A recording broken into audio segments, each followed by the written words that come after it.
Bueno, hoy día yo le había dicho que buenos días.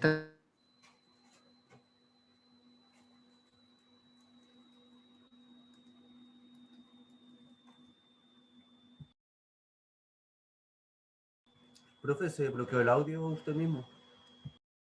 Ok.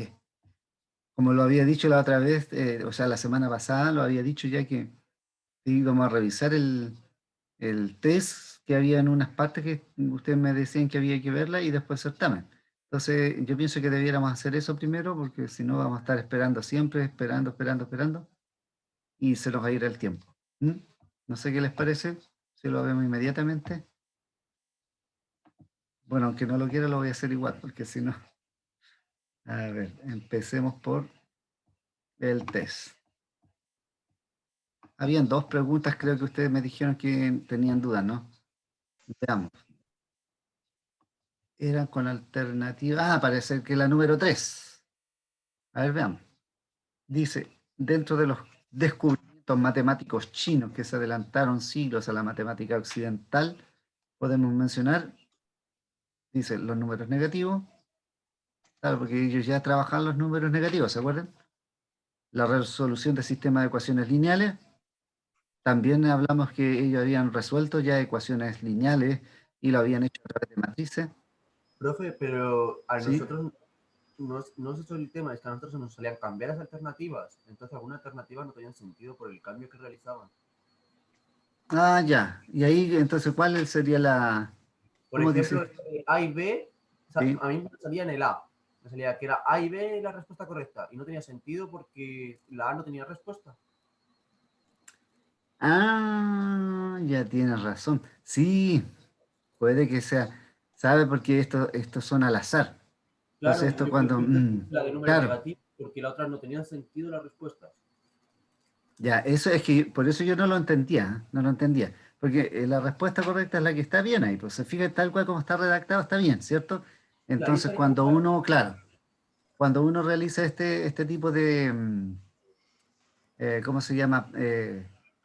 Problemas así con selección múltiple y cuando uno la va a desarrollar, uno le pone al azar. Entonces, cuando es al azar, te cambia las alternativas. Y si uno le había puesto A y B, tiene razón. Ya, entonces eso lo voy a arreglar entonces. Ya, si alguno le dio, porque a alguno puede que le haya parecido así, pero no a todos, pues. Entonces, voy a echarle una miradita a este entonces. Entonces, el problema número 3. Ya, ¿y cuál era el otro que había? Entonces, Otro del mismo estilo, eran los dos que ahora claro, vimos. claro, déjame ver porque los voy a anotar al tiro y los vamos a arreglar después. Mm,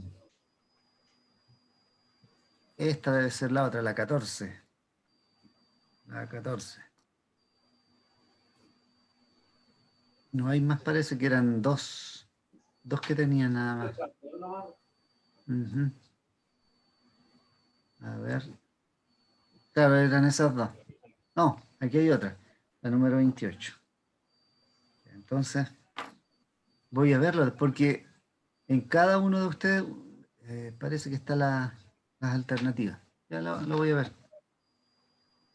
Ya, eso era una. Pasemos al certamen. ¿Ya? Rápidamente veamos algunas cosas del certamen. No sé, veamos la alternativa. Pasa lo mismo en esta, ¿ah? Porque en el certamen era más o menos igual. Este es, digamos, el original. Se ve, ¿no es cierto? Sí, Bueno, dice uno de los sistemas numéricos, uno de los sistemas numéricos aquí, uno de los sistemas de numeración de los egipcios fue el hierático. Ah, eso, esto es clarito. La información que tenemos de la matemática babilonia nos ha llegado por medio de las tablillas. ¿Ya? Respecto a la civilización hindú, marca la alternativa verdadera. Bueno, las otras eran falsas. La D era la correcta. Adoptaron un sistema uniforme de pesos y medidas. Esa era la matemática hindú. Después, una de las mayores contribuciones de la matemática hindú fue la introducción de los números los cuales conocemos, tal cual como los conocemos, y apareció alrededor del siglo III antes de Cristo y era la llamada numeración Brahmi, ¿ya? Los números Brahmi, ¿se acuerdan de esto? Después que empezó a evolucionar y llegar hasta a lo que conocemos hoy día nosotros. De las siguientes afirmaciones, ¿cuál de las siguientes, cuál es falsa respecto de la civilización china? Bueno, era la B. Definieron los números irracionales, imposible. ¿Ya? ¿Cuántos símbolos usaban los mayas en su sistema numérico? Ya lo habíamos dicho varias veces que eran 3. La creación del sistema numérico maya mantuvo o tuvo por finalidad principal medir el tiempo. Esa era su finalidad. El matemático hindú que demostró propiedades esenciales del cero fue Brahmagupta. En el periodo de los incas, los quipus servían para conservar registros de los datos. Para eso lo hacían. El papiro de James es quizá el cuaderno de ejercicios de matemática más antiguo que se conserva. Lo compró un coleccionista en Luxor en 1858 y a veces se le designa también como con el nombre de papiro de Rin. ¿Eh? Señale la alternativa correcta en relación a una base numérica. Bueno, ahí está inmediatamente, que corresponde a la unidad de agrupación básica en un sistema. ¿Ya? Todas las civilizaciones tenían un sistema numérico y es su unidad básica de agrupación. Hay una escuela matemática hindú que se adelantó en casi 2 siglos a resultado del cálculo diferencial e integral desarrollados en Europa, aunque no a su característica demostrativa. Y esta escuela fue la escuela de Kerala. También está. Estaba bien complicadita esa en la anterior, porque era bien rebuscada la pregunta. Señale la civilización más antigua que haya desarrollado un sistema numérico de posición con el cero. Bueno, la China, ¿no? Las modernas investigaciones sitúan los registros más antiguos de un sistema de numeración decimal en China bueno, ahí hay unas investigaciones, pero hasta ahora lo que se ha encontrado es que fue a través de estas caparazones, ya que aunque era un cuento, así como son las investigaciones que están ahí, ¿ya? En la cual comienza también después los cuadrados mágicos y todo.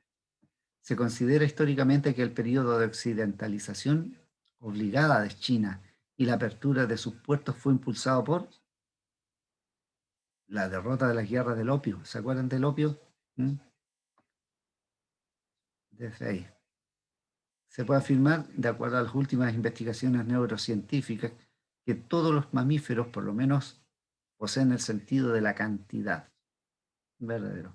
Nosotros al principio hablamos un poco de esto, ¿ya?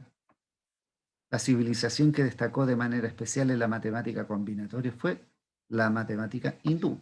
Vimos que calculaban las combinatorias y todo. Los primeros estudiosos que se preocuparon de estudiar la cultura, el lenguaje y las matemáticas de las civilizaciones donde estuvieron fueron los jesuitas cuando llegaron a América, los primeros. Los incas no lograron llegar más al sur de Chile central y difundir un sistema numérico debido a la oposición mapuche. Eso ya es historia de Chile más que nada. Un códice importante conservado de la tradición azteca, donde hay un registro de un sistema numérico, es el Códice de Mendoza. También estaba dentro de los apuntes. Bueno, y estas otras eran las de desarrollo, usando el método egipcio y el hindú realizar las operaciones. El egipcio era a través de los dobles, ¿no es cierto? ¿Mm? Él tomaba uno de los números y empezaba al doble, el doble del otro número. De la duplicación, métodos de la duplicación. Y el hindú era a través de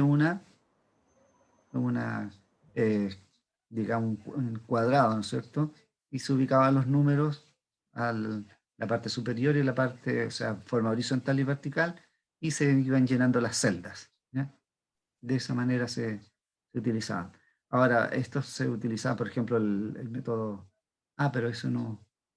Eso era lo que había que explicar, cómo se utilizaba, cuál era la motivación también. Bueno, después venía lo otro de las fracciones unitarias, y que había que escribirlo como el 3/7 como fracciones unitarias. Entonces, aquí la mayoría se cayó. O sea, el 3/7, ¿cómo lo podríamos haber empezado a escribir? O sea, el 3/7 yo siempre hay que ir descomponiéndolo, por ejemplo, el 3/7 como 2/7 más 1/7. ¿Ya? Entonces, Profe, una consulta, para hacer la descomposición, ¿había algún truco? Porque yo al final lo hice sumando valores hasta que me pilló. claro, es que esa era la única manera. Trucos no tenían, po. Si tú ves en el libro en el texto de Ángel Ruiz, el truco que tenían siempre era que el número de la fracción, el numerador, lo descomponían. ¿Ya? Lo descomponían en donde aparecía al menos uno que fuera unitario. Y ya los otros los continuaban haciendo de la misma manera y descomponiendo uno a uno. Pero era así por buscándole nomás, o sea, no, hay trucos matemáticos más adelante que las podemos ver, porque hay unos matemáticos que diseñaron unas formas para calcularlo, pero ellos en su momento no tenían esos métodos, ¿te fijas? Pero eso, nada más. Después te quedan los 2/7 y los 2/7 tenéis que empezar a buscar la manera de, digamos, descomponer, que era un cuarto más un 28. Entonces ahí uno puede hacer las amplificaciones para que te dé más fácil, ¿no? Entre el 8 y o sea, el 7, puede hacer una amplificación de modo que te vaya dando la expresión.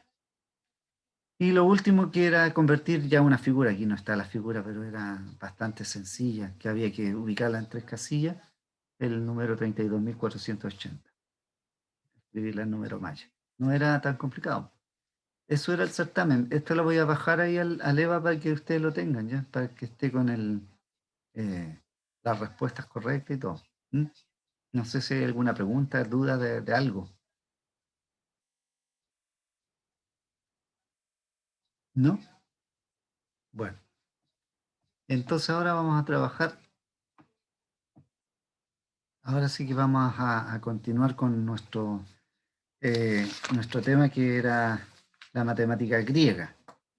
Porque aquí vamos a dividirla, digamos, por una parte, en varios aspectos. La vamos allá, como estamos en la última parte, vamos a hacer un recordatorio de lo que es la matemática. A ver, ¿dónde está mi subway? No está. Espera un poquitito.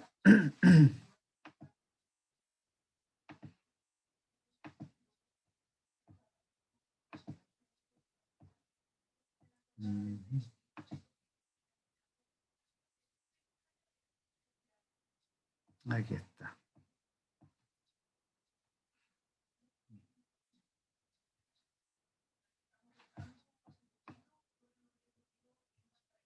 Bueno,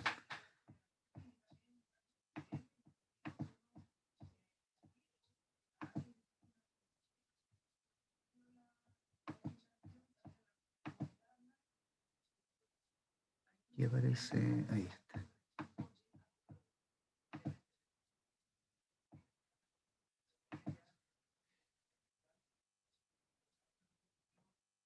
Bueno, estamos ya, por eso está puesto ahí como el ocaso. Todo este material también está en EVA, por si acaso.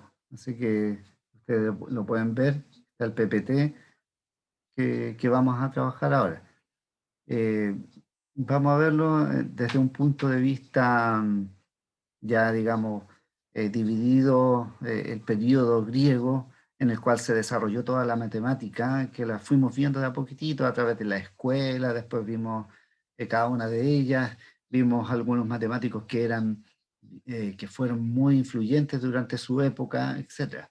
Entonces, el marco histórico que podemos determinar respecto a este hasta el final, ¿no es cierto? O sea, ahí inicialmente estaban todas las invasiones persas, donde también aparecen los macedonios. El gran representante es Alejandro Magno, en que viene todo un periodo de auge de la matemática y de todas las ciencias que en esa época se desarrollaban, ¿ya? y hasta llegar al momento en que comienzan las invasiones, la invasión de los romanos, ¿ya? En que se comienza a fundar un nuevo imperio. Y ahí viene toda una crisis, digamos, en cuanto al desarrollo de todas las ciencias matemáticas y de filosofía, del arte, de todo lo que era, o de lo que se era conocido en Grecia. Entonces, también mucha influencia tuvo Egipto y Babilonia en esta civilización griega. Recordemos que muchos de ellos hicieron, así como podríamos decir, un tour por todos estos lugares, ¿no? Por Egipto, Babilonia. Tales de Mileto, por ejemplo, hizo todo un recorrido por esos lugares. Y porque como están todos muy cercanos en la costa de Asia Menor, eh, él se impregnó de toda esta cultura, ¿ya? Y la fue asumiendo para sí.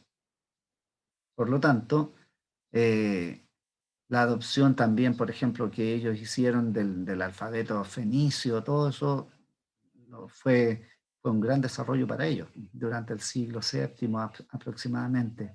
Entonces, el ocaso inicialmente podemos hablar de que o podemos dividir los periodos griegos, digamos, de esta matemática griego-helenística, como se le llama siempre, porque hay un periodo helénico y helenístico, ¿ya? Otras son otras formas de nombrar a lo que se conoce los desarrollos históricos de Grecia. Pero aquí vamos a distinguir cuatro, ¿ya? En este momento aquí. Vamos a distinguir cuatro periodos en los cuales hay grandes diferencias, atendiendo los métodos, los contenidos y, y la localización geográfica donde se va desarrollando. Recordemos que las primeras, el primer periodo que lo vamos a nombrar y que está aquí, ahí aparece, el periodo jónico, que va desde el siglo, yo no lo veo aquí, lo voy a checar esto, que va desde el siglo séptimo hasta la mitad del siglo quinto antes de Cristo. Y aquí comienza entonces el desarrollo de la matemática como una ciencia independiente, totalmente independiente de las otras ciencias, ¿ya? Es el periodo jónico. Ya lo vamos a ir desarrollando un poquitito. Después está el segundo periodo, que es el de la matemática ateniense, que aproximadamente desde el 450 al 300 antes de Cristo. Aquí, en este periodo de la antigüedad, alcanza completamente una estructura interna que, como lo dice, se le conoce como álgebra geométrica.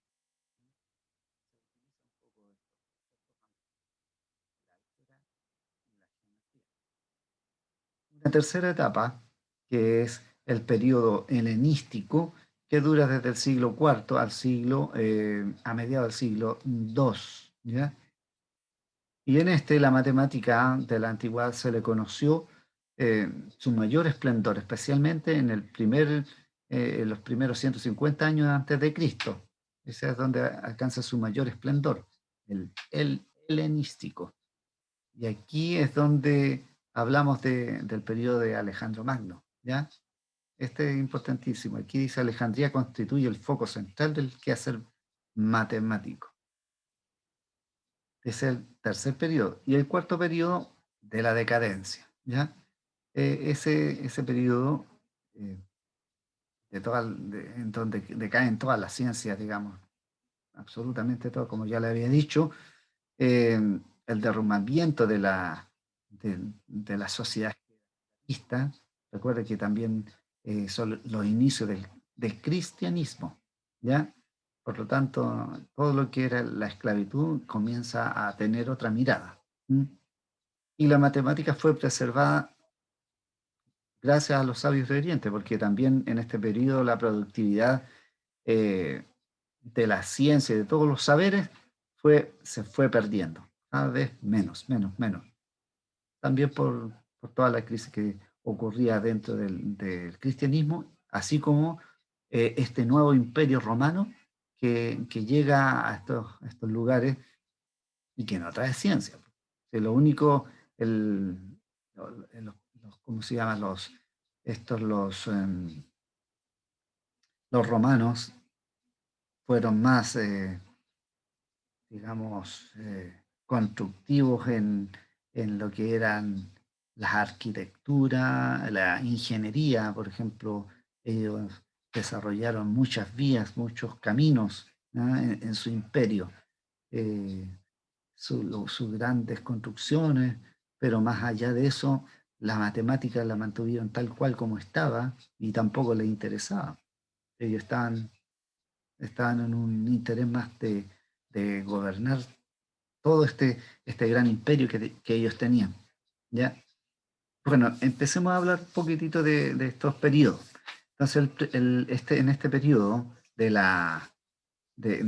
helenístico, en que aparece toda esta decadencia, el periodo, aquí lo vamos a poner, el periodo helenístico alejandrino, aquí cuando se acaece la muerte de Alejandro Magno, eh, hay una división de los poderes. Entonces, quienes iban siempre tras este hombre, se reparten, digamos, todo el imperio. La civilización en ese momento se divide, todo este imperio se divide. Entonces ahí en Alejandría lo toman lo que son los ptolomeicos, ¿ya? Ptolomeo. Entonces, y empieza a haber como una dinastía entre ellos. Y la idea de Alejandro Magno en su momento era crear un imperio universal, ¿ya? Claro que él, cada vez que eh, irrumpía en una cultura nueva, él no trataba de eliminar esa cultura, porque la idea era que cada vez que un imperio llegaba a otra parte, era destrucción total. O sea, así como los romanos también, no fue tanto la destrucción, sí, hubo muchos cambios. Eh, Él no proponía aniquilar todos los pueblos, sino que lo que él quería era fusionar las culturas de los griegos con los persas, por ejemplo, los persas, hacer una cultura común. Sin embargo, esto fracasó, un poco fue por la muerte de él, ¿ya? Y ahí es donde se divide el imperio, y este es el periodo que se le llama helenístico, ¿no? Hasta que Roma domina el mundo en ese momento, ¿ya? Eh, Se divide cerca como en 9 reinos, ¿no? Aproximadamente, y que duran hasta que llega la Roma. Y la filosofía y la ciencia después muestran su estancamiento. Eh, bueno, algunos griegos lo harán lo imposible por salvaguardar esta tradición matemática, filosófica, pero no fue posible. Eh, Algunas reseñas de los logros de los griegos fueron que, ya lo hemos visto, es que estamos haciendo como un resumen de lo que hemos visto a través de esta semana de cultura griega o de la matemática griega. Bueno, primero se caracterizaron por una matemática abstracta, que importante. Recordemos también que esta civilización que hasta el año 640 a.C. Fue destruida también por los maometanos, ¿eh? Los maometanos, porque ellos fueron los que después invadieron todos estos sectores. Eh, Hay todo un caos en este momento, también por los primeros siglos de la era cristiana, en lo cual cadencia y que hay más un fanatismo más que nada. ¿Mm? Si hay alguien que quiera interrumpirme, dice nomás. Si hay alguna pregunta. ¿Sí? Los griegos fueron la única civilización antigua que lo hizo de manera abstracta las matemáticas. Exactamente. Por eso que lo dice. Se caracteriza por una matemática abstracta. ¿Ya? Porque acordémonos que cuando habíamos estudiado las civilizaciones anteriores, eran una matemática práctica. Por ejemplo, los babilónicos, los egipcios, matemáticas prácticas. Los chinos también una matemática práctica. Incluso la utilizaban para el comercio principalmente, ¿ya? Y entonces después de que viene todo esto, las grandes, digamos, conquistas que vienen los maometanos y todo eso, a través de que invaden Europa y todo, se, de- se desarrolla esta nueva matemática que afortunadamente adoptaron estos, los árabes que la cuidaron, ¿eh? La cuidaron. Y ellos fueron los que inicialmente, ya en esta época de la Edad Media que vamos a empezar, introducen los números indoarábicos. Entonces ellos traen también la matemática hindú, ¿ya? A toda esta civilización europea. Entonces, como habíamos dicho, entonces los griegos se caracterizaron por hacer una matemática abstracta, en la cual se fundaron en la geometría, ¿ya? Ellos, la principal contribución, digamos, o lo más relevante, y es de una relevancia más o menos tremenda, es el desarrollo justamente de las demostraciones deductivas. O sea, insistieron en eso, ¿ya? De hecho, cuando lo aplicaban, por ejemplo, todo esto lo aplicaban nada más que a la geometría, ¿ya? En el álgebra era poco, ¿ya? Mm, Tiene un valor tremendo, sobre todo porque comprendieron que para llegar a alguna verdad segura había que partir de verdades, porque lo vemos en el libro de los elementos. ¿Se acuerdan que hablaban de los postulados? Y el otro día nombramos los postulados. Y a través de esos postulados, que eran verdades, comenzó a basarse todo lo que es la geometría euclidiana. Entonces, tenían que asegurarse ellos de lo que hablaban eran verdades. Y es así como Euclides, por ejemplo, había mucha contrariedad en el quinto postulado que hablaba de las paralelas. Entonces, Euclides trataba de evadir siempre todos los resultados que tenía más adelante, de, de prescindir de este postulado, porque había mucha contrariedad. Unos decían que este no podía ser un postulado, ¿ya? Sino que a lo mejor tenía una demostración. Entonces, no solamente era así, solo un postulado. Bueno, y también otra de las contribuciones que tuvieron fue de añadir el álgebra geométrica. Se comenzaron a utilizar también el álgebra dentro de la geometría, no de una manera sistemática, porque si hubiese sido así, el álgebra habría incluso contribuido a lo que es la aritmética. Entonces la aritmética fue muy pobre entre ellos. Es así que, por ejemplo, los números irracionales, para ellos pues, los llamaron irracionales porque no tenía pie ni cabeza. Entonces eran números que no podían comprender y no estaban dentro de sus datos. Entonces, como no estaba dentro de lo que ellos habían o tenían, mm, no los tomaban en cuenta. Entonces, insistieron en lo que eran las matemáticas o demostraciones deductivas. Y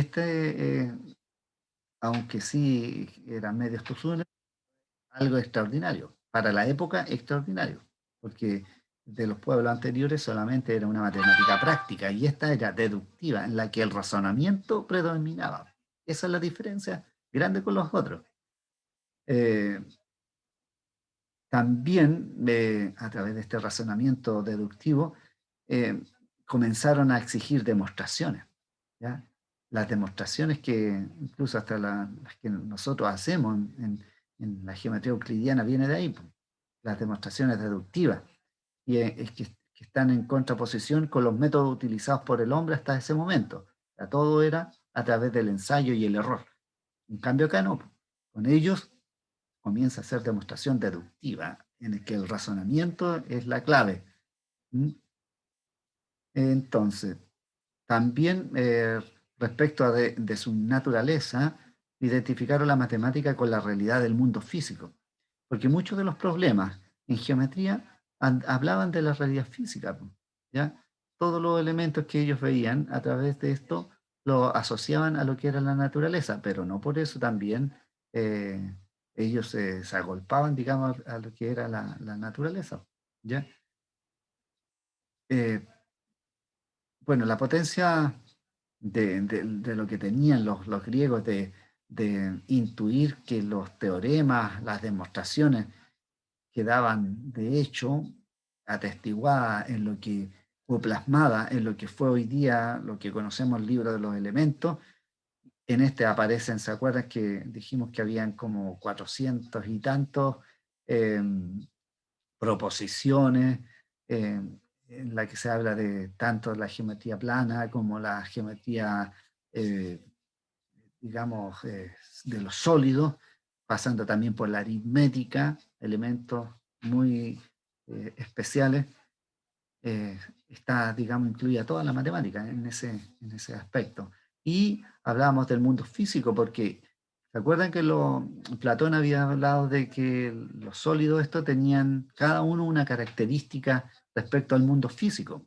Uno que hablaba que era la tierra, otro el agua, el fuego, el aire, y uno representaba el cosmos, ¿ah? El cosmos que significa el orden del universo, ¿ya?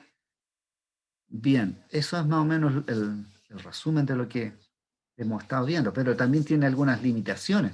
O sea, son puras contribuciones, pero también tiene algunas limitantes toda esta matemática griega. ¿Y cuál podrían ser sus limitaciones? A ver, pero antes de mostrarlas, ¿cuál creen ustedes que podría ser? Algunas limitaciones.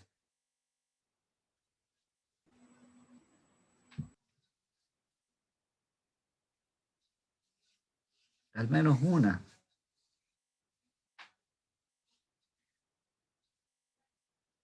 que la habíamos hablado también.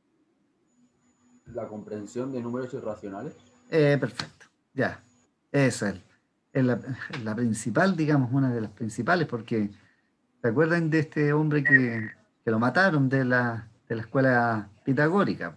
Al hablar de los números estos griegos, de los números irracionales, al dar la información, bueno, a ellos al final lo mataron. Pero esto, digamos, la limitación grande fue el admitir este concepto de número irracional. Y esto no solamente hacía que se restringiera la aritmética, sino también el álgebra, ¿ya? Había siempre una vuelta siempre a la geometría, y el énfasis que se le daba era demasiado a la geometría, mucho énfasis a la geometría, daba vuelta y vuelta en lo mismo, ¿ya? Eh, no, ¿No no sería porque presenta. para ellos se movía todo en base a la geometría, el mundo de la geometría para ellos? Claro, claro, o sea, no se salían de ese mundo, po. Entonces, para ellos era inexplicable lo que cuando aparecían este tipo de números. Entonces, cuando ocurría un número así o aparecía un número así, lo esquivaban. O sea, no le daban sentido. Por eso lo llamaron irracional. Era totalmente contrario a lo que es la razón. ¿Ya? Sin embargo, los griegos, bueno, si hubiesen afrontado realmente esta problemática de de lo que eran estos números, habría cambiado mucho la ciencia, ¿eh? Mucho, mucho, mucho. Después vamos a ver un video donde dice Carl Sagan, por ejemplo, Carl Sagan, que fue un físico muy nombrado, que ya falleció ya, que escribió el libro Cosmos. eh, Él decía también, porque una de las grandes falencias que tenía es si hubiesen descubierto, o no descubierto, sino que se hubiesen aceptado y hubiesen hecho un estudio más acabado de lo que eran los números irracionales, habría cambiado mucho, mucho lo que conocemos hoy día en la ciencia en general. A lo mejor mucho antes habría llegado el hombre a la luna, por decir una cosa que era tremenda, ¿ya? Si realmente era un espacio amplio. Sin embargo, ellos estaban rigurosidad en la geometría, de la importancia de ellos, que eran los métodos geométricos de las demostraciones cada vez más complicadas, pero siempre llevaba a esto, geometría, y con elementos conmensurables nomás. Lo inconmensurable les quedaba grande, o no lo querían aceptar nomás. Entonces también eh, otra de las cosas que son limitantes dentro de la matemática griega es, digamos, a ver, aquí vamos a ir viendo porque la restricción al rigor matemático, ¿m? A la geometría, justamente, que es lo que habíamos hablado, o sea que todo el rigor se centraba en la geometría. Los griegos limitaron su geometría a la recta, al círculo y a las figuras derivadas directamente de ella. sea, no tomaba una parte de otra que esa. O sea, la matemática o la geometría giraba en torno a todo esto, a estos tres conceptos. O sea, la única superficie admitida en aquella que se podían obtener era haciendo rectas, círculos, ¿no? Alrededor de los ejes. Por ejemplo, el cilindro, el cono, todo eso, la esfera, estaban formados por la revolución de un rectángulo. Entonces el rectángulo es figuras planas nomás. Todo se daba a través de eso y no podían salir de ahí. Las secciones cónicas que después se introdujeron. Recordemos que el otro día también vimos a Apolonio de Perge, el cual introdujo todo lo que es eh, esta, estas nuevas figuras. Sin embargo, también estaban tomadas a través de la recta, del círculo y algunas otras figuras derivadas. ¿Ya? Eh, y habían otras también que las llamaban ¿cómo se llaman? Eh, el cisoide de, de Diocles, Diocles se llamaba, que quedaron al margen. O sea, figuras que eran el cuadratis de Hipías, que eran otros matemáticos, el concoide de Nicómedes, y otras figuras más que eran unas figuras bien complicadas y que no solamente eran derivadas de la recta y el círculo, esas no se estudiaron por lo complicado y porque no siempre derivaban de la recta del círculo, ¿ya? Entonces, por eso fueron demasiado cuadrados, digamos, en la parte geométrica. Y algunos problemas también que son legados por los griegos, eh, están aquí la asignación de un número a razones inconmensurables. Diofanto rechaza la idea de considerar los irracionales como números, ¿se fijan? Diofanto, que también incluso ya es uno de los últimos matemáticos de los periodos helenísticos, habla de esto, y quien desarrolla la aritmética, de la que nosotros hoy día conocemos. Y legaron también dos ramas de las matemáticas completamente, que son distintas. Una era la parte rigurosa y la deductiva geométrica, y la otra la heurística y la empírica. Dos ramas que desarrollaron, son legados que después comenzaron a desarrollarse. Por una parte, la rigurosidad de la matemática deductiva en la geometría, y la otra, la heurística y la aritmética, que tiene una extensión en el álgebra. Ahora, otra también legado fue la incapacidad de la construcción de un álgebra deductiva. Claro, porque como enmarcaron demasiado la matemática a la geometría, en su deducción, no pudieron tener una mirada más allá. Entonces el álgebra quedó reducida a casi a la nada. Y la restricción de la geometría euclídea a conceptos que se podían construir con regla y compás dejó dos tareas a la matemática. Primero, la cuadratura del círculo, la trisección del ángulo y la duplicación del cubo, que ellos debían realizarla solamente con regla y compás. ¿Ya? Esa era la limitante más grande. Entonces, quedó como un legado del cual muchos matemáticos comenzaron a estudiar cada una de estas temáticas, ¿ya? Con el uso solo de la regla y el compás, construir esta, hacer la cuadratura del círculo y la trisección del ángulo y la duplicación del cubo. Ahora la cuadratura del círculo la explicó también Arquímedes, ¿ya? El intento de evitar una afirmación directa acerca de las líneas rectas paralelas. Entonces, aquí también, como ya sale en el libro de los elementos, este postulado, el quinto postulado de las rectas paralelas, en la que había mucha controversia en este postulado, comenzaron a evitar el uso.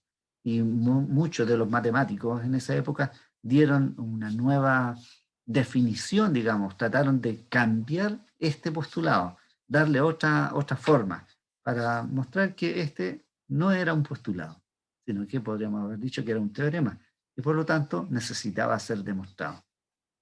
Bueno, y el cálculo de las áreas limitadas por las curvas, volúmenes, limitados por superficies también, es otro de los legados. Recordemos también que la clase pasada hablamos de Arquímedes y de Eudoxo. Eudoxo había definido lo que era el método de exhaustión.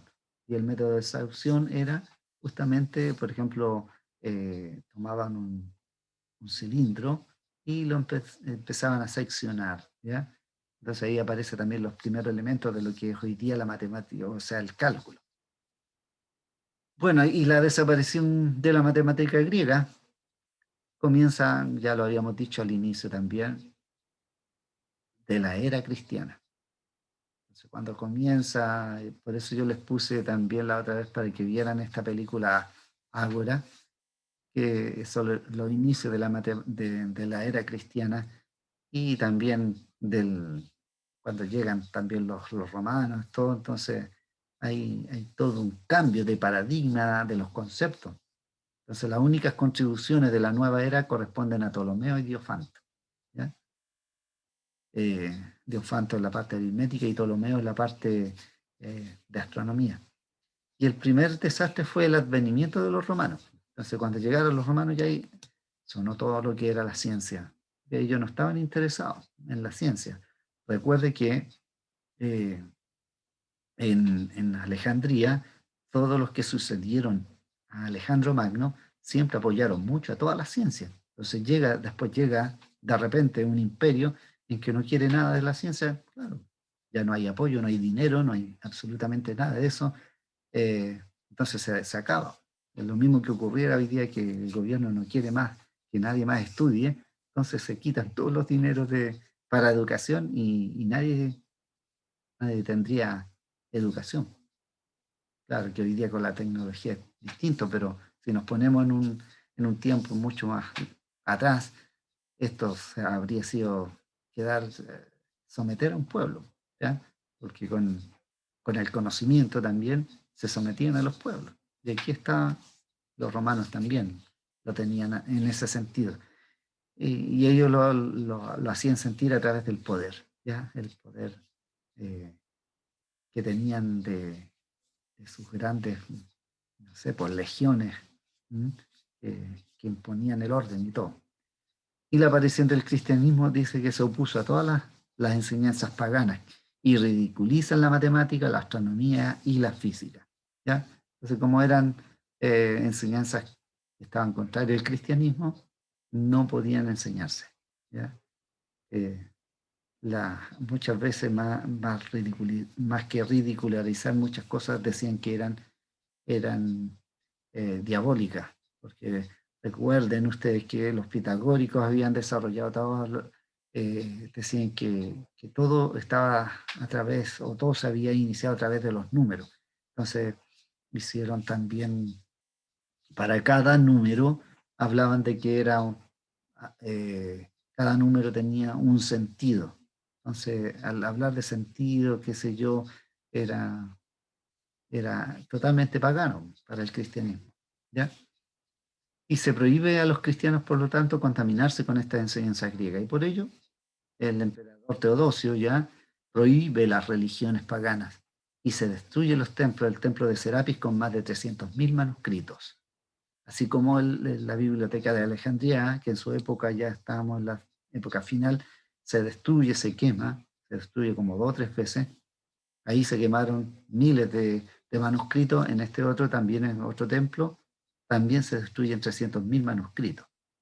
Y ya se da una lápida prácticamente todo esto cuando el emperador Justiniano, ¿cierto? Si ustedes saben un poco de historia, ya en la época cristiana, ya cierra todas las escuelas filosóficas. Se cierran, incluida la Academia de Platón. Y en la Academia de Platón iban, digamos, los aristócratas, los que pagaban. Entonces se cierran todo. Y después viene lo que es Constantino, que al final se hace el primer emperador cristiano, ¿ya? Se pone, digamos, como edicto que la única religión, digamos, oficial en ese tiempo va a ser la cristiana.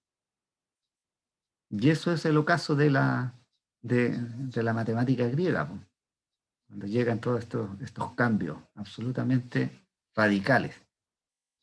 Bueno, vamos a ver, no sé si hay alguna pregunta antes, alguna duda. recordemos que, mire, aquí vimos un resumen bastante por el tiempo, porque otros años yo siempre, como hemos trabajado bastante esto, no hemos saltado, por ejemplo, eh, el haber hablado de Eratóstenes, que habíamos, algo dijimos de Eratóstenes, ¿no? Respecto a la, ¿cómo se llama? A la medición del diámetro de la Tierra, ¿se acuerda? Eratóstenes. Pero también él desarrolló un método para calcular los números primos. Entonces, tarea, averiguar cuál fue. Y esa se utiliza bastante en la enseñanza, digamos, de séptimo, octavo, lo podríamos utilizar. ¿Ya? Ubicar entonces como una tarea qué, qué hizo Eratóstenes respecto a los números primos. Ahí le voy a preguntar el próximo miércoles a ver si tuvieron tiempo de averiguar. Entonces ahora no hay preguntas, ¿no es cierto? Dudas. He hecho un resumen bastante así burdo nomás de lo que es la matemática griega de los finales. También hablamos de Hipatía el otro día, de la primera matemática, bueno, entre comillas, no es la primera, porque ya habíamos visto que la mujer de Pitágoras también había sido matemática, pero dentro de las más destacadas, digamos, y por su vida, la vida que tuvo, Hipatía, que, que fue desollada al final y que fue quemada por sus conocimientos, por lo que ella pensaba, ¿no? Y, y lo que había desarrollado un poco también en su escuela, la escuela que tenía ahí en la biblioteca, bueno, tuvo que pagar, ¿no? Y que después más adelante, ya ahora prácticamente ninguna mujer aparece, ¿eh? Nada, no aparecen mujeres dentro de la historia de la matemática hasta cierto tiempo, ¿ya? Porque son excluidas también de la enseñanza, absolutamente. Entonces ahora, como ya ha avanzado el tiempo, y con esto prácticamente cerramos lo que es el capítulo de las matemáticas griegas, ya para el día miércoles comenzar a trabajar con las matemáticas ya en la Edad Media. ¿Qué va a ocurrir en la Edad Media? Bueno, hay mucho. Recuerde que comienza ahora una nueva era que ya no es politeísta como todas las otras civilizaciones, sino que ahora comienza una época cristiana, ¿eh? En que el cristianismo es la fundamentación de todo y en la cual ahora los grandes o los que tienen, digamos, el poder de, del conocimiento son los sacerdotes. Aquí se desarrolla todo, la mayoría de los matemáticos que vamos a conocer eran frailes, eran algunos, no sé, pues, dependía de las congregaciones que estuvieran en ese tiempo, pero las principales eran los jesuitas, los franciscanos, qué sé yo, los capuchinos, los mercedarios. Entonces cada uno de ellos va a ir desarrollando lo que a veces escondida, de esto, del conocimiento que se tenía hasta ese tiempo, de toda la filosofía y de la matemática griega. Estaba prohibida, pero ellos igual lo estudiaron y después desarrollaron más cosas. Fue poco, pero fue así, pues. Entonces se desarrollaron nuevos textos, ¿ya? Que había hasta la época, ¿m? Hasta que lleguemos a Leonardo da Vinci ya con un nuevo tiempo, que es el Renacimiento, que es el renacer ya de toda la ciencia, ¿ya? Este periodo, el periodo de la Edad Media, que es largo, y no es corto, sin embargo, hay matemáticas igual, ¿eh? Hay matemáticas, no tan fructífera como lo hubo en la época griega, pero sí la hay. Y ya lo vamos a ir viendo a su tiempo. Entonces ahora vamos a ver este video que nos habla de la Biblioteca de Alejandría. Y está explicado por Carl Sagan, el cual nos va a mostrar ya el ocaso también de lo que yo he hablado, con un resumen de lo que había en esa época en Alejandría. Entonces, veamos acá.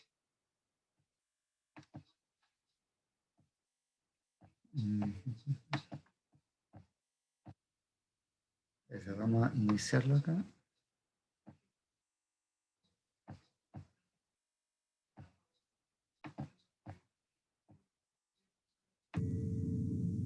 Se escuchan, En ¿cierto? Alejandría había una biblioteca inmensa, Sí, profe. un instituto Ya. de investigación en los que trabajaron las mentes más privilegiadas del mundo antiguo.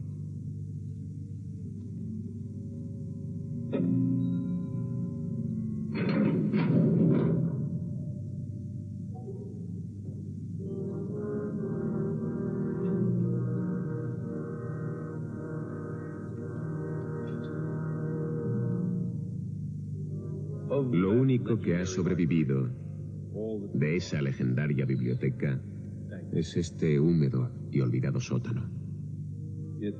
Está en el anexo de la biblioteca, el Serapeum, el cual fue templo en un tiempo y luego nuevamente consagrado a la ciencia. Estas pocas estanterías enmohecidas, que probablemente almacenaron libros, son los únicos restos físicos. No obstante, este lugar fue en un tiempo el cerebro y la gloria de la más grande ciudad del planeta Tierra.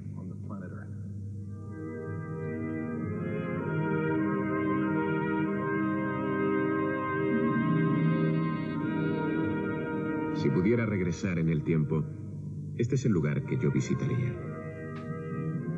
La Biblioteca de Alejandría en su apogeo, hace 2000 años. Aquí realmente comenzó la aventura intelectual que nos ha conducido al espacio.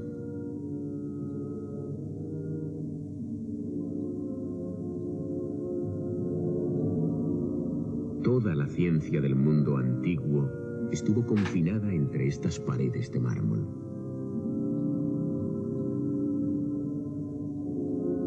En la sala principal debió haber un mural de Alejandro con su cetro, su látigo y el manto ceremonial de los faraones del antiguo Egipto.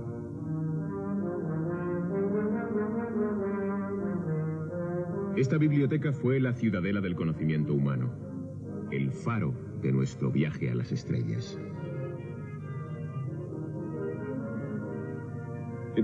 Fue el primer verdadero instituto de investigación del mundo. ¿Y qué es lo que estudiaban? Estudiaban todo, el cosmos entero. Cosmos es una palabra griega que significa orden del universo. En cierta forma es lo opuesto al caos. Implica una profunda interconexión entre todas las cosas, la forma compleja y sutil en la que el universo está formado. El genio floreció aquí. Además de Eratóstenes, existió el astrónomo Hiparco, quien hizo un mapa de las constelaciones y midió el brillo de las estrellas. Y también Euclides, quien brillantemente sistematizó la geometría y dijo a su rey, el cual estaba luchando con un difícil problema de matemáticas, que no había ningún camino real para la geometría. También Dionisio de Tracia, el hombre que definió las partes del lenguaje, nombres, verbos, etc. En cierta forma hizo lo que Euclides con la geometría. También Herófilo, un fisiólogo que identificó el cerebro, en lugar del corazón, como la sede de la inteligencia. Tenemos a Arquímedes, el gran genio de la mecánica hasta los tiempos de Leonardo da Vinci. Y el astrónomo Ptolomeo, quien recopiló mucho de lo que hoy día es la falsa ciencia de la astrología. Su teoría de que la Tierra era el centro del universo estuvo en vigor durante 1500 años, demostrándonos así que la brillantez intelectual es compatible con estar absolutamente equivocado. Entre estos grandes hombres hubo una gran mujer, se llamaba Hipatia. Era matemática y astrónoma. Fue la última luz de la biblioteca, y su martirio está unido a la destrucción de este lugar 7 siglos después de haberse fundado.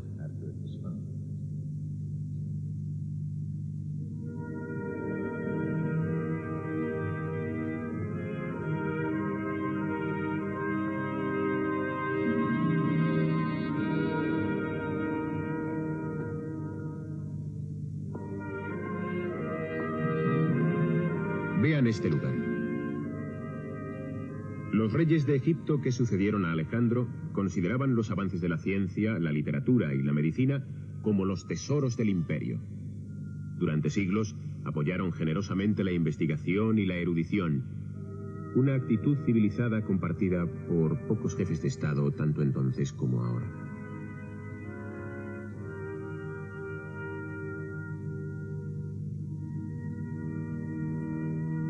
A la salida de esta sala principal había 10 grandes laboratorios de investigación. Había fuentes y columnas, jardines botánicos e incluso un zoo con animales de la India y del Sáhara. Había un laboratorio de anatomía y un observatorio astronómico. Pero el tesoro de la biblioteca, consagrada al dios Serapis y construida en la ciudad de Alejandría, era su colección de libros. Los organizadores de la biblioteca buscaron libros de todas las culturas y lenguas del mundo. Enviaron emisarios al extranjero para comprar bibliotecas enteras. Los barcos comerciales que atracaban en el puerto de Alejandría eran revisados por la policía, que no buscaba contrabando, sino libros. Los rollos de pergamino se pedían prestados para copiarlos y después se devolvían a sus propietarios. Estos pergaminos se colocaban en grandes pilas y fueron llamados libros de los barcos. Aunque es difícil hacer un cálculo exacto, parece ser que la biblioteca llegó a tener en su momento de mayor esplendor cerca de 1 millón de pergaminos.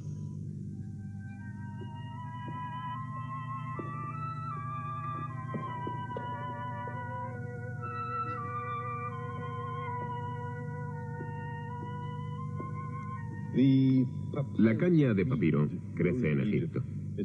Es el origen de nuestra palabra papel, y cada uno de los millones de volúmenes que en una época existieron en esta biblioteca fueron escritos a mano en rollos de papiro.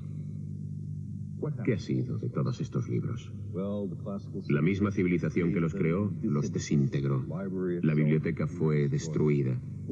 Solamente se salvó una pequeña parte de las obras, y del resto no nos han quedado más que unos tristes fragmentos sueltos que solo nos sirven de tormento.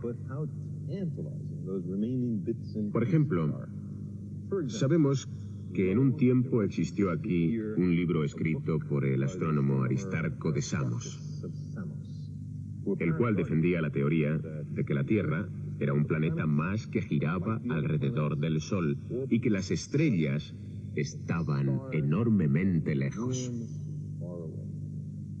Su teoría era correcta, pero tuvimos que esperar casi 2000 años para su redescubrimiento.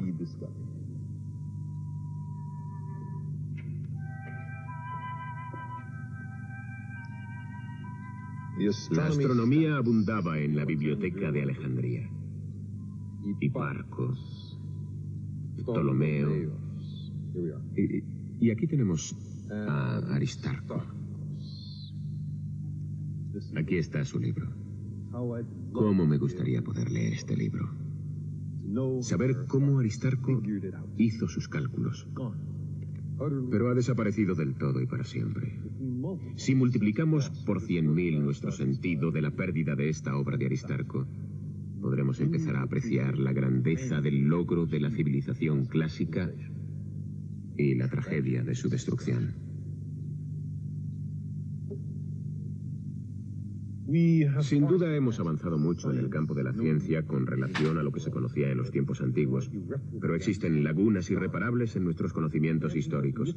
Imagínense cuántos misterios del pasado podrían resolverse con una tarjeta de lector para esta biblioteca. Sabemos, por ejemplo, que existió una historia del mundo en 3 volúmenes, ahora desaparecida, escrita por un sacerdote de Babilonia llamado Berosus. El primer volumen abarcaba desde la creación del mundo hasta el diluvio universal, periodo que él decía que había durado 432.000 años, o unas 100 veces más que la cronología del Viejo Testamento. ¿Cuántas maravillas habría en los libros de Berosus? El motivo de haberles llevado 2000 años atrás hasta la biblioteca de Alejandría es porque fue allí donde se empezó a recopilar de una forma seria y sistemática el conocimiento del mundo. Esta es la Tierra tal como la conoció Eratóstenes, un pequeño mundo esférico flotando en la inmensidad del espacio y el tiempo. Por fin comenzábamos a entender nuestra verdadera relación con el cosmos. Los científicos de la antigüedad dieron los primeros pasos en esa dirección antes de que su civilización se desmoronara. Pasada la época de la superstición y la ignorancia, se llegó a un redescubrimiento general de las obras que estos sabios realizaron aquí, lo cual dio lugar al Renacimiento, que fue naturalmente una poderosa influencia sobre nuestra cultura. Cuando en el siglo XV Europa estuvo por fin preparada para despertar de su largo sueño, recurrió a algunos de los instrumentos, libros y conceptos que existieron aquí más de 1000 años antes.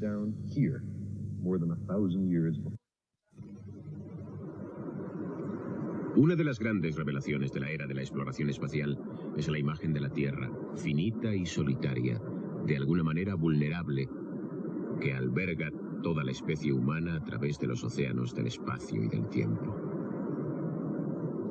Aunque esta es una concepción antigua. En el siglo III a.C. se hicieron mapas de nuestro planeta y fue medido con precisión por un científico griego llamado Eratóstenes, que trabajó en Egipto. Así era el mundo tal y como él lo conoció. Eratóstenes era el director de la gran biblioteca de Alejandría, que fue el centro de la ciencia y del saber del viejo mundo. Aristóteles había dicho que la humanidad estaba dividida en los griegos y el resto del mundo, a quienes llamó bárbaros, y que los griegos debían mantener su raza pura. Enseñó que era propio de los griegos esclavizar a otros pueblos. Eratóstenes criticó a Aristóteles por su ciego chauvinismo. Creía que en todos los países había cosas buenas y malas. Los conquistadores griegos inventaron un nuevo dios para los egipcios, pero parecía marcadamente griego. Alejandro fue retratado como faraón en un gesto hacia los egipcios, pero en realidad los griegos estaban seguros de su superioridad.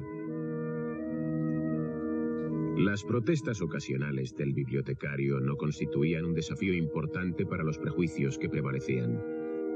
Su mundo era tan imperfecto como el nuestro. Sin embargo, los Ptolomeos, los reyes griegos de Egipto, que habían seguido a Alejandro, tenían al menos esta virtud: apoyaban el avance de la cultura.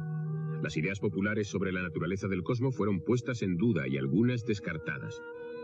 Se propusieron nuevas ideas que resultaron estar más de acuerdo con la realidad. Hubo propuestas imaginativas, debates vigorosos, síntesis brillantes. Y el tesoro cultural acumulado fue recogido y preservado durante siglos en estas estanterías. La ciencia maduró en esta biblioteca. Los Ptolomeos no se limitaron a recoger el pensamiento antiguo. Apoyaron la investigación científica y generaron una nueva línea de pensamiento. Los resultados fueron asombrosos. Eratóstenes calculó con exactitud el tamaño de la Tierra.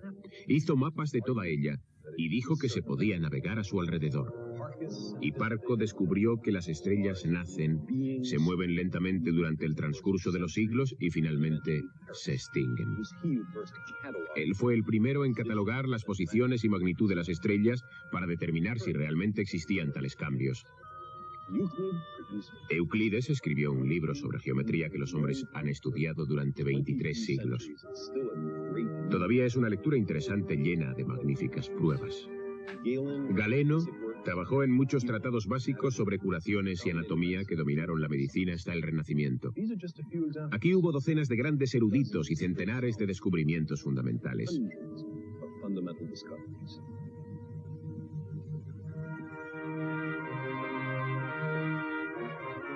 Algunos de estos descubrimientos tienen un estilo muy moderno. Apolonio de Perga estudió la parábola y la elipse, curvas que, como hoy sabemos, describen la trayectoria de objetos que caen en un campo gravitatorio y los vehículos espaciales que viajan entre los planetas. Herón de Alejandría inventó los motores a vapor y los trenes de engranaje. Fue el autor del primer libro sobre robots. Imaginen ustedes lo diferente que hubiera sido nuestro mundo si esos descubrimientos hubieran sido entonces explicados y utilizados para el bien de todos. Si la perspectiva humana de Eratóstenes hubiese sido ampliamente adoptada y aplicada. Pero no fue así. Alejandría era la ciudad más grande que el mundo occidental había visto jamás. Gentes de todos los países vinieron aquí a vivir, a comerciar y a instruirse. En un día cualquiera, estas costas estaban invadidas por comerciantes, eruditos y turistas. Fue probablemente aquí donde la palabra cosmopolita adoptó su verdadero significado. Un ciudadano no solo de un país, sino del cosmos. Ser un ciudadano del cosmos. Obviamente aquí se encontraban las semillas de nuestro mundo moderno. Pero ¿por qué no arraigaron y florecieron? ¿Por qué en cambio el Occidente dormitó durante 1000 años de oscuridad hasta que Colón y Copérnico y sus contemporáneos redescubrieron el trabajo realizado aquí? No puedo darles una respuesta simple, pero lo que sí sé es que no existe ningún registro en toda la historia de la biblioteca de que alguno de los ilustres eruditos y científicos que trabajaron aquí desafiase seriamente un simple supuesto político, económico o religioso en la sociedad en que vivían.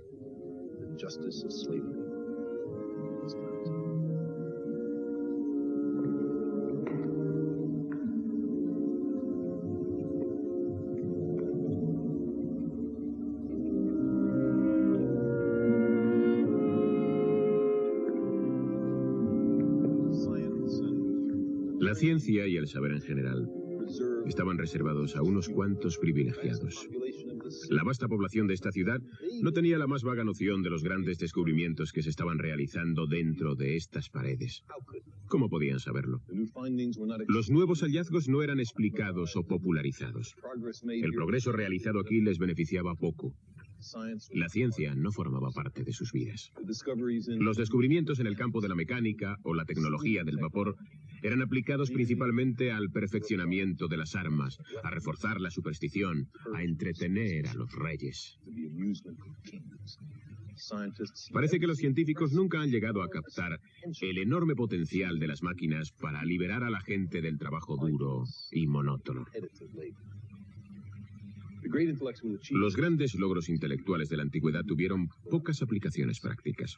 La ciencia nunca captó el sentir de la multitud. No había compensación para el estancamiento, el pesimismo y la más abyecta entrega al misticismo. Así que cuando el populacho vino a quemar esta biblioteca, nadie pudo detenerlo.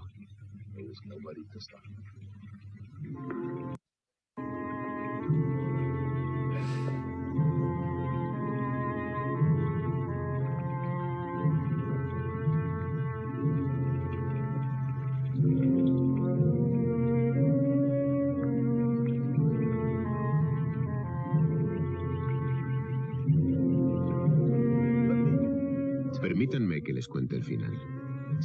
Es la historia del último científico que trabajó aquí. Era matemático, astrónomo, físico y cabeza de la escuela de filosofía neoplatónica en Alejandría. Sus éxitos fueron extraordinariamente variados para una persona de su época. Se llamaba Hipatia y nació en esta ciudad en el año 370 después de Cristo. Esta era una época en que las mujeres no tenían elección. Estaban consideradas como objetos en propiedad. Sin embargo, Hipatia se movió con libertad inconscientemente entre el mundo tradicional masculino. Todos cuentan que era de una gran belleza. Y aunque tuvo muchos admiradores, no tenía interés en casarse. La Alejandría de los tiempos de Hipatia, que para entonces estaba bajo el dominio romano, era una ciudad en grave conflicto. La esclavitud, el cáncer del mundo antiguo, había robado a la civilización clásica su vitalidad. La iglesia cristiana en crecimiento estaba consolidando su poder e intentando erradicar la influencia y la cultura pagana. Hipatia estaba en el foco, en el epicentro de las poderosas fuerzas sociales. Ciro, el obispo de Alejandría, la despreciaba en parte por su amistad con el gobernador romano, en parte porque simbolizaba el saber y la ciencia, los cuales eran identificados por la Iglesia primitiva con el paganismo.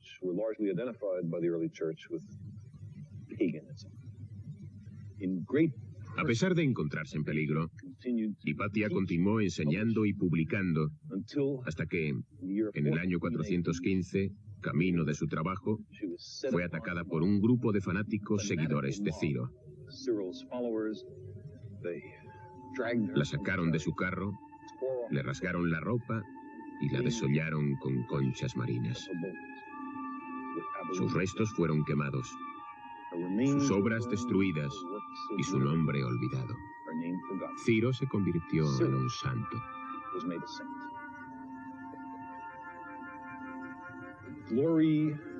La gloria que ven a mi alrededor no es más que un recuerdo. Ya no existe. Los últimos restos de la biblioteca fueron destruidos al año de la muerte de Hipatia. Es como si toda una civilización se hubiera hecho una especie de cirugía radical del cerebro, de forma que la mayoría de sus recuerdos, descubrimientos, ideas y pasiones fueron borrados irrevocablemente.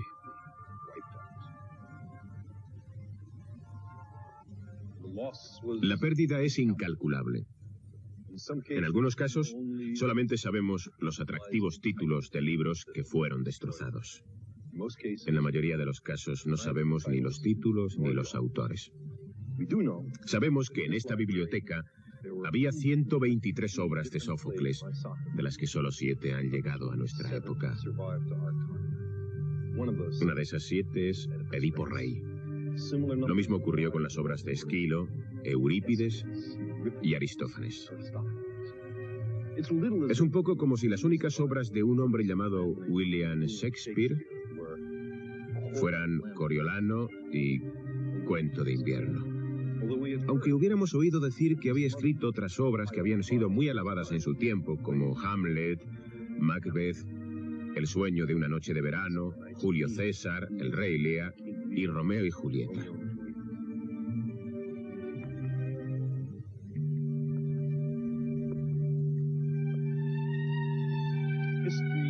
La historia está llena de gentes que por miedo, ignorancia o ansia de poder han destruido tesoros de inconmensurable valor que realmente nos pertenecen. Bien, hasta ahí. Bueno, ahí Carl Sagan entonces hace un resumen de lo que es el ocaso ya de lo que es la matemática griega y termina justamente con Hipatia, ¿ya? Aquí hay una controversia, yo siempre he tenido controversia con los chiquillos aquí en esto, porque de aquí uno puede decir nace lo que es la Edad Media, pero la Edad Media en sí históricamente se dice que tiene otro momento, pero para la matemática podríamos decir que sí termina aquí. La matemática griega ya es el inicio de la Edad Media. Entonces hay a veces controversia en la parte histórica. No sé si hay alguna duda, pregunta. ¿No? ¿Qué les pareció el resumen que hizo Carl Sagan? Bueno, lo que sí me sorprende que en la historia mayoritariamente por el cristianismo se han destruido grandes registros. Sí, es como medio ilógico por el mundo que vivimos, que es totalmente distinto. Que a lo mejor hay que también ponerlo en el contexto, porque en ese tiempo, cuando irrumpe el cristianismo, también comienza también a lo mejor lo que nace en el hombre, el interés o el fanatismo y todas las cosas. Entonces, cuando hay una ceguera de ese tipo, claro, no solamente el cristianismo, en tantas otras civilizaciones que ha ocurrido lo mismo. A lo mejor en que no estuvo el cristianismo, pero ahora si uno ve el ocaso de lo que es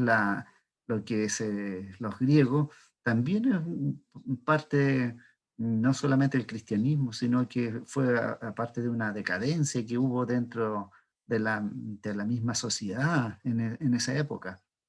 Cada época va teniendo su momento. Después viene Roma también con una decadencia tremenda, en la que se destruye el imperio, po, que a lo mejor puede decir que fue por el cristianismo, pero también dentro de sus bases históricas del imperio romano no estaba incrustado lo que era el cristianismo. Ellos tampoco adoraban lo que era el cristianismo y lo rechazaban. Recuerda que los romanos también eran politeístas. Sí, sí, sí, lo recuerdo. Claro, entonces después Constantino, que, que se hace el primer emperador romano que se hace cristiano, lo hace porque ya ve que todo el mundo era cristiano, entonces no le quedaba otra, no le quedaba otra y después hay toda una sentencia, digamos, quién no era cristiano, entonces, ¿qué podía hacer, po? Entonces, o te ponías en el sistema o te quedas fuera. O sea, una cosa así, o eras o no eras, nomás.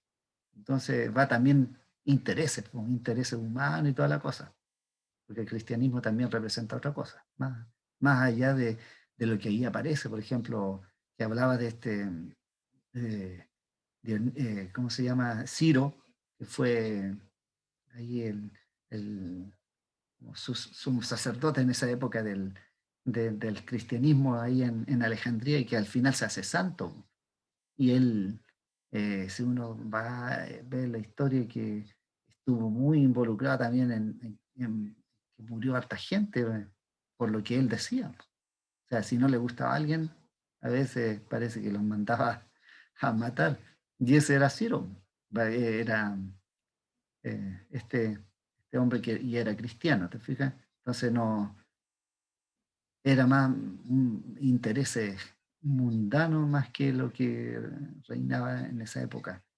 Y lo que viene en adelante, pues, si la Edad Media es prácticamente, se gobierna a través de la iglesia, pero es un gobierno que no es en relación a lo que se, se conoce.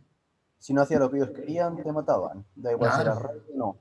Sí, pues es que ahí en esa época, en la Edad Media, se desarrolla también lo que es el tribunal eclesiástico, en donde condenaron a muchos científicos, ¿ya?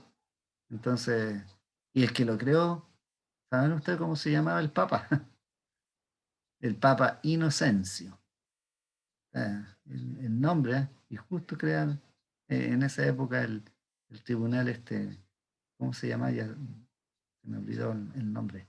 Pero aquí vienen cosas buenas las que a lo mejor en el tiempo no ocurrieron nomás porque así se aplicó. Esa es la naturaleza humana la que nos va dirigiendo muchas veces, ¿ya?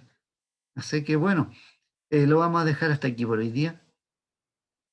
Es interesante lo que uno va viendo, o sea, las bases, como uno a veces no puede solamente tener una mirada, no, que esto es así o allá, hay que buscarle, digamos, otra fuente. Ya hemos aprendido, por ejemplo, de las otras civilizaciones que en su ámbito, digamos, eh, religioso también tenían otros elementos. Después una era cristiana que iba a ser distinta, ¿no? Y sobre todo con el nacimiento de Cristo que cambia, hay un cambio radical. Por eso es que también Carl Sagan decía esto: si hubiesen existido todos estos elementos, todos estos libros que se quemaron, habríamos tenido un cambio radical. O sea, no habríamos conocido muchas cosas o habríamos conocido muchas cosas que hoy día se ignoran. Pero ya ocurrió, ya, pues sí, eso ya hace mm, cientos de años que ya no se puede cambiar eso, ¿ya? Así que los invito a que la próxima clase nos pongamos también, lean algo ya en el libro de Ruiz, aparece la Edad Media, y ahí van a aparecer unos matemáticos que ustedes ya conocen y que a lo mejor han trabajado, sobre todo en las series numéricas y todo, ¿ya? Así que lo voy a tratar de también que seamos cortos en esa parte porque ya nos va quedando poco de los contenidos y la Edad Media, Renacimiento y algunos matemáticos del siglo XVIII, hasta ahí vamos a llegar, ¿Ya? Este certamen sería el último, ¿verdad? Sí, pues, y aquí entra harto, aquí le va a entrar todo lo que es los griegos, después toda la Edad Media, que es corta también, Renacimiento, y algo de los matemáticos. ¿Ya? Ahí ya empiezan a hablar de matemáticos claves, pues, individuales, ya no son ahora como estas escuelas ni nada, o como pueblos, civilizaciones, sino que, claro, que pertenecen sí a algunas escuelas específicas, eh, y envidias entre ellos y toda la cosa. Ya pues, nos estaremos viendo entonces el día miércoles. Que les vaya súper bien y que puedan terminar luego su trabajo los que no lo han terminado. ¿De qué lo que era, me había dicho Sergio? De, De método. ¿Métodos? eso, del método. Espero que todos lo hayan terminado. Ya pues, cuídense harto. Y nos vemos entonces miércoles. Chao, Adiós. profe. Chao. Chao, Deseo que chao. tenga buen día. Igualmente, adiós.